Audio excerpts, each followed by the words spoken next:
My guest today is Ayodeji. He's a physician and he's going to be sharing with you about his conversion from Islam. My name is Dr. Toby Moma, your host on Health and Wellness with Dr. Toby.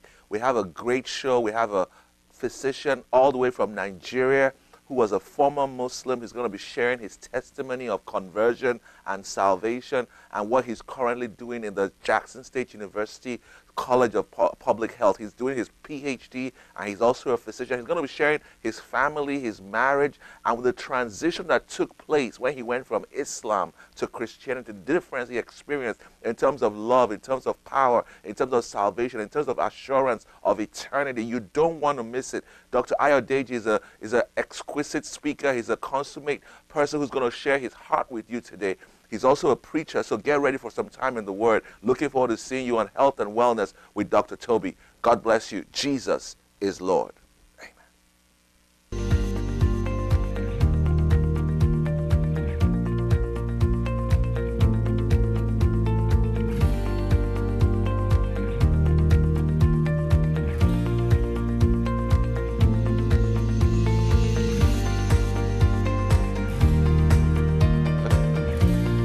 So we'll talk about medicine.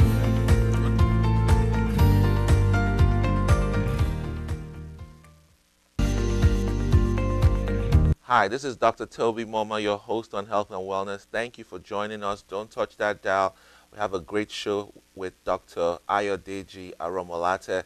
He's a public health physician currently pursuing his doctoral degree at the Jackson State University in concentration in epidemiology.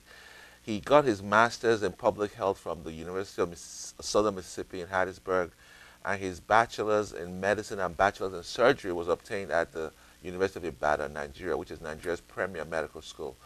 Illustrious background, great young man, a lover of Jesus with a conversion experience that rivets the soul.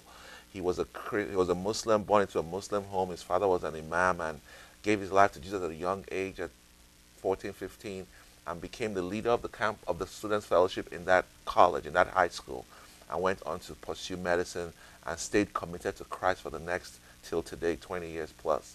He's married with children and he's a lover of Jesus and a faithful worker in the vineyard. So it's a pleasure today to welcome Dr. Ayodeji on our show. Thank you so much again for being with us. I know you took a lot of time to come from Hattiesburg, but we just enjoy this conversation because I know there are millions of people out there who are blessed knowing that there is hope for the 1 billion Muslims out there. They don't all have to be on their way to hell if we Christians stand up, pray, preach the gospel like we should. So talk to us about your journey. You went to the University of Ibadan.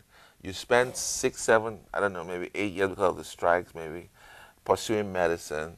And what happened in campus when you were there in terms of, did you meet your wife on campus or did you meet her when you graduated? Yeah, I met my wife after graduating from medical school. Okay. When I started practicing, my first practice, which is in a private setting, organization. What town was that in? That was in Lagos. Okay. Yeah, so that was where I met my wife. She wasn't one of your patients, right? Well, she was one of my patients. So she was one of my patients, and she would come to me, and I would treat her, and after treating her, I started.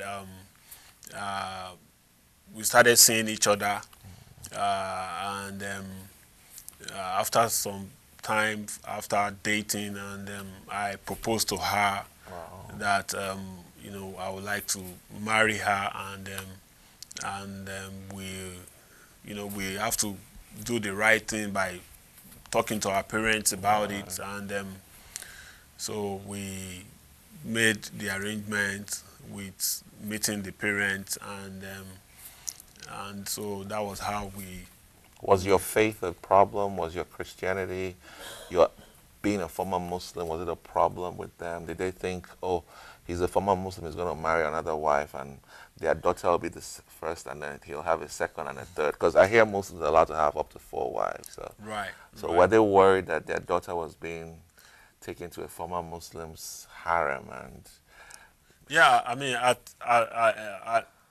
a point, they were not too comfortable based on my background, and So she's a Christian, yeah, right? she's a Christian. She was a born again Christian when you met her. Yeah, she was a Okay. born again Christian.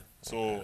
So they were not really convinced because of my background and from the home I'm coming from, especially coming from a polygamous family.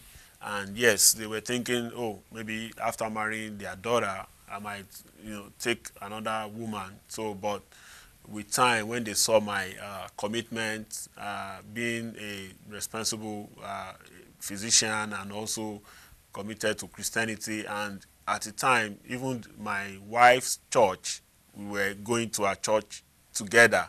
So before even getting married, so because of that commitment, and they see the responsibility, so they were able to give their daughter away in marriage to me.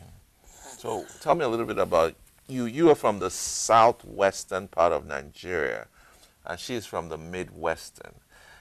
Explain to my viewers what that means in Nigeria. Is there a big issue when you go to another part of the country to get married? Yeah, that's a very good question. Yeah, well, yeah, I had problem during the dating and even before the marriage, especially with my mom. My mom believed that anybody that is not from the south, from the west, from the southwest, As a Yoruba. as a Yoruba, yeah. So the tribe Yoruba, she believes that every other person are not they are not welcome, and she has this belief that they their ways of thinking, their ways of doing things is completely different. They are not respectful of their superior or their elders, and so there was a problem with that. Then she also believed that if you speak a different language from our own language, then she doesn't trust you. So I had issue with that, but what helped me was because my wife grew up in she spent part of her life in Ife and part of her life in Lagos. So she understands my own language Okay. more, and she was able to communicate more. So that helped to break the barrier with my mom before she could accept her uh, into the family, and before she could allow her for us to get married. Wow. So she went to the University of Ife or She went to University of Lagos, oh, okay. What did she study? mass communication. Oh, okay. Wow. So what's your advice to people who want to marry outside their immediate culture? Because we have a lot of people who, they're Caucasian, they want to marry Hispanics, they're African American, they want to marry Caucasians, they're African American, they want to marry Africans. I'm just bringing this up because you married somebody who was not in your culture as a Yoruba. She's Edo, am I correct? Right, correct. Okay. So Yeah. what would you advise? Because successfully, God willing, you guys have made a success of the marriage. So from your Vantage 2020 vision, what would you advise people to consider when they're going into intercultural marriages? Well, I would just say that try to learn about your other person culture. Try to understand what they need in the culture. Try to see how to communicate with the family. Especially when you are going into a different culture or different background.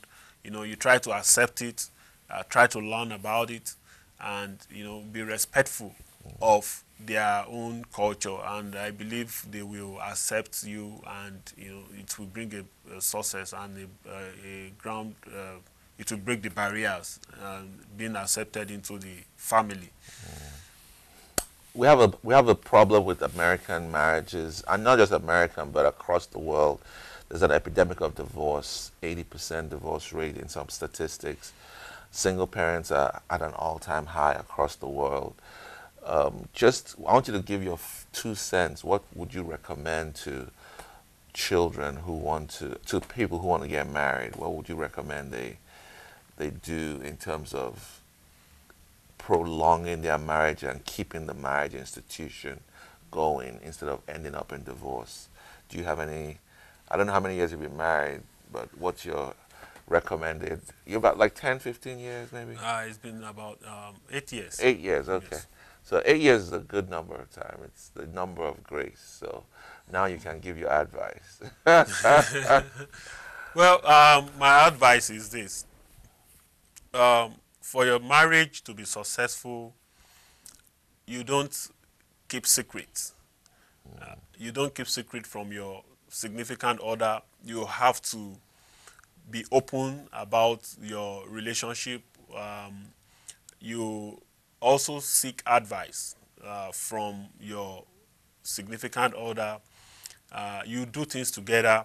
You communicate every time, you know, and you be patient, especially in area of communication or in areas of doing things, either with the children or trying to keep the household, chores. You know, there should be open communication. You know, you should be patient, and you try to listen and, you know, be attentive, you know, so that everything will go well in the marriage. So so that's my advice. You know, keep open, very open to your significant other. You don't keep secrets. Be patient, and, you know, listen. And, you know, if you want to take a step in life, always seek advice from your significant other, and in that way, it will help the marriage to be successful. A lot of Americans are working and taking care of children and studying. Like you and your wife, you're doing a PhD, she's working, you're taking care of kids and working. So what's the give and take? I mean, how do you combine your working and schooling and taking care of the children? Do you have a secret nugget that the rest of my audience can benefit from? How do you live a balanced work-life balance with so many things on your plate at the same time? Yeah, it takes a lot of sacrifice. It takes a lot of sacrifice to, especially to combine putting together so many things, going to school, working, studying, taking care of the kids. So, I mean, what we do is we get up early to start of the day. Most of the time, I take the kids to school while she go about working and doing other things. We try to allocate the work that we do. We divide our time, so we make sure that we don't. I mean, I don't complain when it comes to responsibility. We try to do as much as we can. You know, taking care of the kids. Sometimes I take them to school. I bring them back from school. My wife, you know, have to clean them up. Sometimes I do the laundry, she does the laundry. You know, we share responsibility. yeah, we share the responsibility. We don't complain. You know, washing the dishes, taking care of the home, taking care of the kids. I take them out to the park to play while she do other things. And yeah, so that's the way we've been doing it. It takes a lot of sacrifice, but, you know, with that, it will help the family to move on without having any problem. Give me a background on your siblings. How are they now? You said all of them are Christians. I mean, professionally, any of them in the medical field, any of them in America, any of them still in Nigeria? Where are they all now? Yeah, most of them are still there in Nigeria. Okay. My immediate younger brother is also a doctor in Nigeria, and he's doing well. He's a Christian, very good Christian, and yeah. So, and What most kind of doctor is he? he's into he's a plastic surgeon. Oh, wow. Yeah, so he's In Lagos, yeah, in Lagos. private or public? Private. Okay. Yeah, he's into private, and yeah, he's doing very well. So he went to University of Lagos? Yes, he went to University of Lagos. So yeah, he's into cosmetic surgery.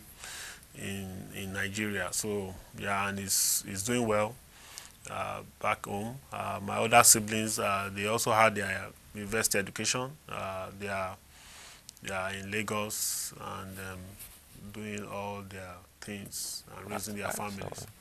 Now, this is a question I'm sure somebody may ask you in the future, but your dad is now a pastor Yes. after being an imam. Now, the question is, what happened to the two wives? Yeah, thank you very much for that question. Now, you can't, I mean, just be honest. I mean, my audience are just curious because, you know, they heard the story that he was married to two wives. So just, you don't have to, I mean, just be honest and, you know. Well, Denominational, there's different denominations that are pretty different. Right, right. Well, I mean, based on his Christian belief and background and changing from being a Muslim to a Christian, he tried to do the right thing by, making sure that he needs to stay with one man, one woman. So right now he's with my mom. He's not with the other woman, even though they had two kids together. So as a Christian, he believes that he needs to be married to just one man, one woman. So he has to stay away from the other woman. It was tough, but it's a decision Did it affect his relationship with her children? You know, she had two children. Were they upset? Why are you putting our mom? Why don't you put the other woman, your mom? I mean, that's it's a natural response from her children. Right, right. So yeah, the children were not happy because raising them to a certain age and all of a sudden changing from being a Muslim to Christian and trying to obey the Bible, follow. Which is 2 Timothy 3 that a bishop, I think, should be a husband of one wife. Right. So that was, it was a spontaneous reaction. They were angry with him. So the children had to even leave him and go stay with their mom. And there were a lot of communication gap. But he tried to make them see his reasons why he has to stay with one woman instead of two wives. So and everything was okay, and the ministry is going forward. His ministry is going forward. Yeah. Wow, praise God. We need to invite him here to America to share his testimony. Okay, And a former imam, now pastor. I think that would be a pretty good, introduction to the American audience. Yeah, that would be awesome. Now, tell us a bit about your transition to America. How did you and your wife? So you got married. You worked in the private sector in Lagos, and then you decided to travel abroad. Yeah. So after graduating from medical school, I did my internship in Lagos University Teaching Hospital in Lagos. After that, I worked in a private hospital for a couple of years, few years. Then I worked with the state government in Lagos, in Nigeria. That was in 2012. So before coming to the United States in 2012, so I decided to increase my knowledge based on problem health issues in Africa, especially having high rate of. So you knew Dr. Idris as the Commissioner of Health, or Dr. Peter? So Dr. Idris was the Commissioner of Health when you were when I was in working for the state government. Right, Oh, right. okay. So Dr. Idris was the Commissioner of Health as at then, and it was Fashola. Mr. Fashola was the governor. Right. So after a couple of years with Lagos State government, so I wanted to increase my knowledge, especially in preventive medicine, and also get the opportunity to do residency in internal medicine. So I came into the United States in 2012 I got admission to University of Southern Mississippi to do my master's in public health. So I graduated in 2014, where after that I got admission into the So you PhD. got a scholarship? Yeah, I got Okay. scholarship to study the master's in public health. After that, then I also got an assistantship with Jackson State University to do my PhD in epidemiology. So, yeah, so that was my transition from. Okay. That's from awesome. Nigeria. So you moved straight from Nigeria to the U.S. You didn't have to go through Europe or... Yeah, I moved straight, Okay. from Nigeria to the United States. What would you say to the African American males? You know, we have very few, I don't know if you know it, but there are very few African American male physicians in America. In fact, the statistics say that we have less African American males in medical school in America in 2019 than we did in 1979. When you take it percentage wise, we have a fewer ratio of African American males than we had in 1979. So you went through medical school, you are pursuing a PhD, you're going to be a doctor. What do you think those young men who are in high school who want to go into medicine need to know? What was your motivation? It's tough, it's rough, it takes discipline, it takes forfeiting and sacrificing, but a lot of them are watching and they're saying, oh, it's too hard, it's too long, it's too expensive, it's too, I mean, or some of them want to even go into public health. What's your advice to those people who are saying, it's too much time, I want to just do a 3-year degree and start working in a bank and make $500,000 on Wall Street? Yeah, so this reminds me of when I first got my admission into medical school in Nigeria.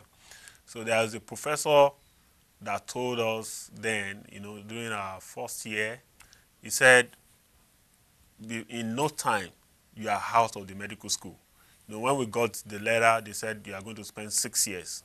Unfortunately, there was a strike in Nigeria, and we eventually spent like about 7 to 8 years in medical school.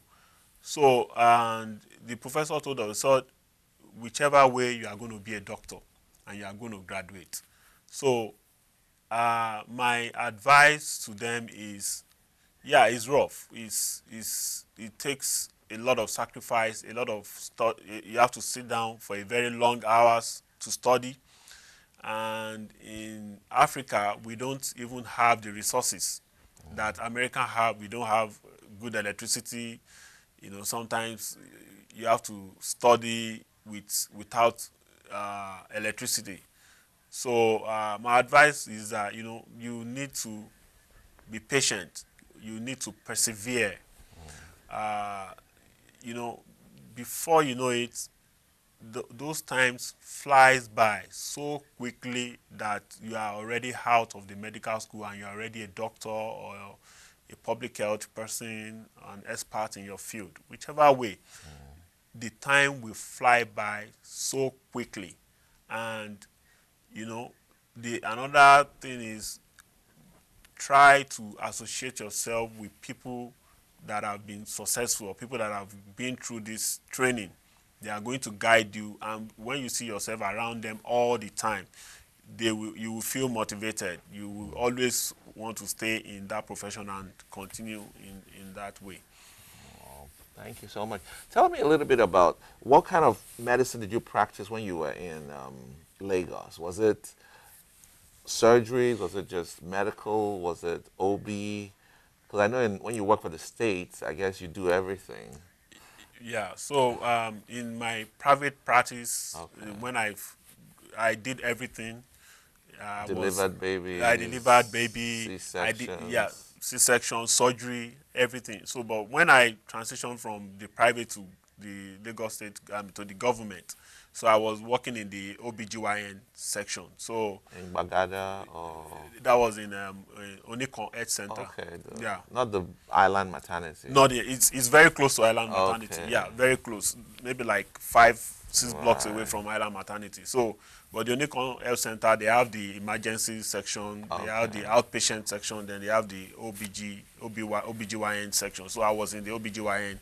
So most of the time I deliver babies. We do C-section, a lot of C-section during those days that I became an expert in doing C-section. So that's my field when I was in with the Lagos State before coming to the United States. Okay, wow. So that was a major transition for you.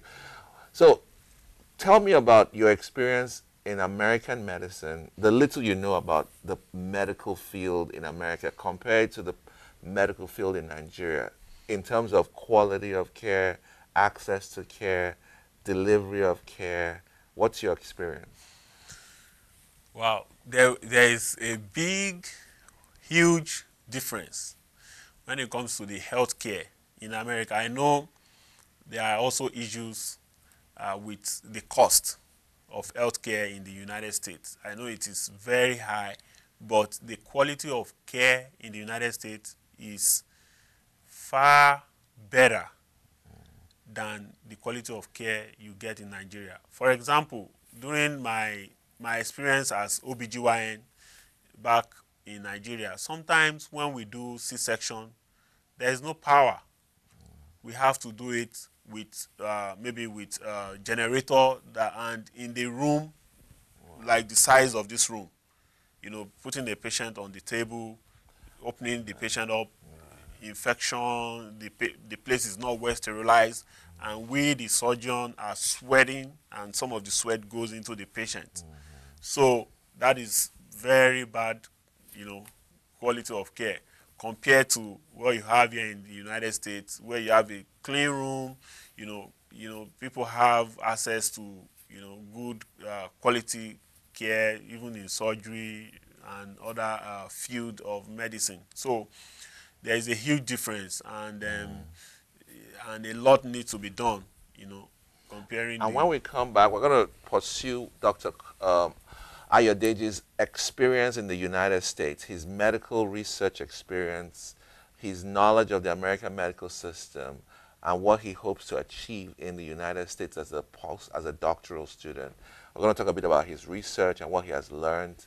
And also, he's going to give you a little vantage point from his talk, from his knowledge of Nigerian medicine as well.